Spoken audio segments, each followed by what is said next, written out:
Muy buenos días, estudiantes del Colegio Miguel Grau. Bienvenido al curso de Historia del Perú con su profesor Richard Javier Mendoza. Vamos a iniciar este mes, ¿no?, con el primer tema del gobierno de Alejandro Toledo Manrique, ¿ya?, que va a gobernar el Perú del 2001 al 2006. Sin hacerte recordar que el anterior gobierno fue un gobierno de transisorio, un gobierno de caída del fujimorismo. Vamos a ver un Fujimori que renuncia por medio de fax, se va al Japón a pedir asilo político, ¿ya? Ahí vamos a ver también que el gobierno de Valentín Paniagua, ¿no?, fue un gobierno de transición, fue el retorno a la democracia, una democracia apabullada en el gobierno de Fujimori. Así, en el año 2001 se convocan a elecciones y los principales candidatos van a ser, ¿no?, Alejandro Toledo, que su partido es Perú Posible. También vamos a ver el retorno de Alan García después de 10 años, después de una década, ¿no?, con su partido el APRA, y Lourdes Flores, ¿no?, con lo que es Unidad Nacional. En primera vuelta triunfaría Toledo. El segundo lugar fue disputado voto entre García y Toledo, ¿no? Flores no alcanza, ¿no?, la valla. En la segunda vuelta Toledo derrota a Alan García, ¿no?, que va a gobernar Toledo con el apoyo de las tecnócratas, ¿no?, de las tecnócratas como Pedro Pablo Kuczynski, más conocido como PPK, y Roberto Dagnino, ¿no? Se generaron actos de corrupción realizados por miembros de su entorno político familiar, por ejemplo, su asesor César Almeida, por el pago de coimas, y de su esposa Elian Carr, por los casos CONAPA y cuentas Blue Bay, ¿no? Con esa introducción vamos a iniciar con este gobierno de Alejandro Toledo. Una biografía: él nace en el 46, político y economista peruano, ¿no?, hijo de una familia humilde. Se graduó en Economía en la Universidad de San Francisco gracias a la beca de una orden religiosa, y se licenció y doctoró en la Universidad de Stanford. Trabajó como consultor de las Naciones Unidas, del Banco Interamericano de Desarrollo, del Banco Mundial, ¿ya? Los hechos más importantes, los más resaltantes de su gobierno: se inauguró lo que es el gasoducto de gas de Camisea. Se inició la construcción de la carretera interoceánica Perú-Brasil. ¿Ya? En el caso CONAPA, Comisión Nacional de los Pueblos Andinos, ¿no?, Amazónicos y Afroperuanos. La primera dama, que sabemos que ustedes jóvenes va a ser la esposa de Alejandro Toledo, que es Elian Carr, ¿no? Elian Carr fue presidenta honoraria de la CONAPA, institución que fue investigada por la Contraloría General de la República a pedido del Banco Mundial a raíz de una denuncia periodística, ¿no? El organismo internacional otorgó un crédito de $5 millones para el proyecto de desarrollo de los pueblos indígenas y afroperuanos. Según las declaratorias del ex coordinador del referido proyecto, Roberto Espinosa, entre el 2001 y mediados de 2004, la CONAPA destinó cerca de $1 millón para el pago de los funcionarios y consultores de ese organismo, pero el referido proyecto se quedó en la fase inicial.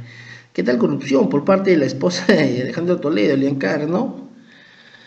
La siguiente va a buscar nuevos mercados para las exportaciones agroindustriales y textiles, firmado importantes acuerdos comerciales como Mercosur, la Comunidad Andina y Tailandia, ¿no?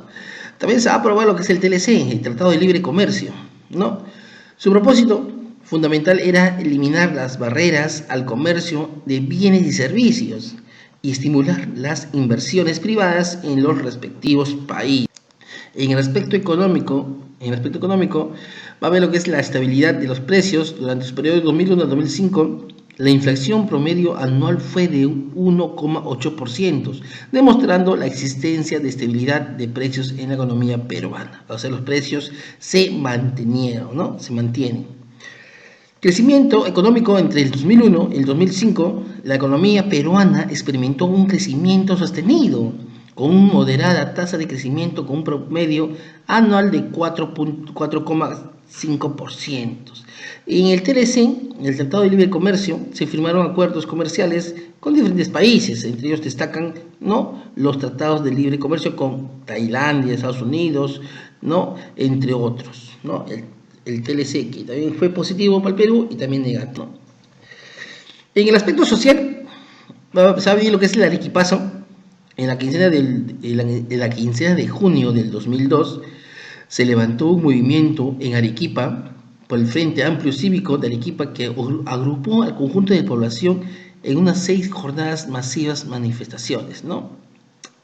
También va a venir lo que es Ilave, ¿no? En Ilave, lamentablemente la muerte de este alcalde, ¿no?, que va a suceder el 26 de abril de 2004. En Ilave, Puno, una turba de miles de personas atacó a las autoridades de la provincia peruana del Collao, fronteriza con Bolivia, y se asesinó al alcalde de la localidad, al que acusaban de presunto nepotismo y corrupción. Y tienen lo que es el andahuaylazo de Antauro Humala. Entre los días del 1 y 4 de enero del 2005, el mayor del ejército peruano, Antauro Humala, ¿no?, lideró una asonada, ¿no?, con 150 seguidores del etnocacerismo, con quienes capturó la sede de la comandancia policial de dicha ciudad de Andahuaylas, ¿no?, donde fallecen lamentablemente policías y también etnocaceristas, ¿no? Por ese caso, hasta la actualidad sigue preso, ¿no?, a Antauro Humala. En el aspecto político, jóvenes, se viene lo que es la crisis del 2003. En mayo del 2003, Alejandro Toledo declaró estado de emergencia en todo el país para prevenir un desborde social a raíz de la oleada de protestas masivas y huelgas. El escándalo de Vizcanseco, el escándalo de Almeida, otro escándalo también de corrupción, ¿no? Se viene lo que es la crisis ministerial del 2005. Desde los primeros días de agosto de 2005 surgió el rumor de la posible, ¿no?, designación de Fernando Olivera como canciller. Y la marcha de los 4 suyos. El motivo de esta marcha fue la acusación de fraude que rondó la tercera elección consecutiva de Fujimori con el presidente del Perú, ¿no?, lamentablemente. Un gobierno marcado, ¿no?, por las alzas de costo de vida, pero al final un gobierno, ¿no?, que durante las 2 décadas finales del siglo XX van a ser forzoso, ¿no?, decirlo, sin rodeos, una marca de horror y de deshonra. El Estado y la sociedad peruana, ¿no?, dijo al iniciar un discurso, ¿no?, este señor Salomón Lerner, al referirse a la cifra de víctimas que suman, ¿no?, algo de 69.280, ¿no?, muertos, ¿no?, con la estimación realizada por el CBR, ¿no? Muertos en todo general, casos de terrorismo, casos de corrupción, casos de los presidentes anteriores, de secuestro, ¿no? Un Perú marcado por el dolor, marcado por la crisis económica, un Perú que recién se va a levantar y que va a tener consecuencias más adelante, ¿no? Esto fue un breve resumen de este presidente Alejandro Toledo, ¿no? Un presidente también que con rasgos andinos pensaba que se iba a cambiar el método de pensar, la economía, la sociedad, la política del Perú, pero al contrario, ¿no?, siguió los mismos pasos de otros presidentes también, ¿no? Con él se va a venir lo que es el plan Huascarán, se va a mejorar los colegios, pero va a haber casos también que lo embarran, ¿no? Casos como Icoteva, el Blue Bay. Bueno, esta ha sido una introducción, jóvenes. Espero ustedes que ingresen hoy a la plataforma Zoom. Nos vamos viendo a las 6:20, ¿no?, con cuartos A, B, C y D, ¿no? Cuarto A y D, 6:20, cuarto B y C, 7:30, 8:30, ¿no? Recuerden que después de esto hay una práctica virtual del gobierno de Alejandro Toledo. En la tarde va a estar con más explicación, con preguntas suyas, dudas, que vamos a resolverlo. Ya, nos vemos por tanto en la noche. Cuídense bastante, nos vemos.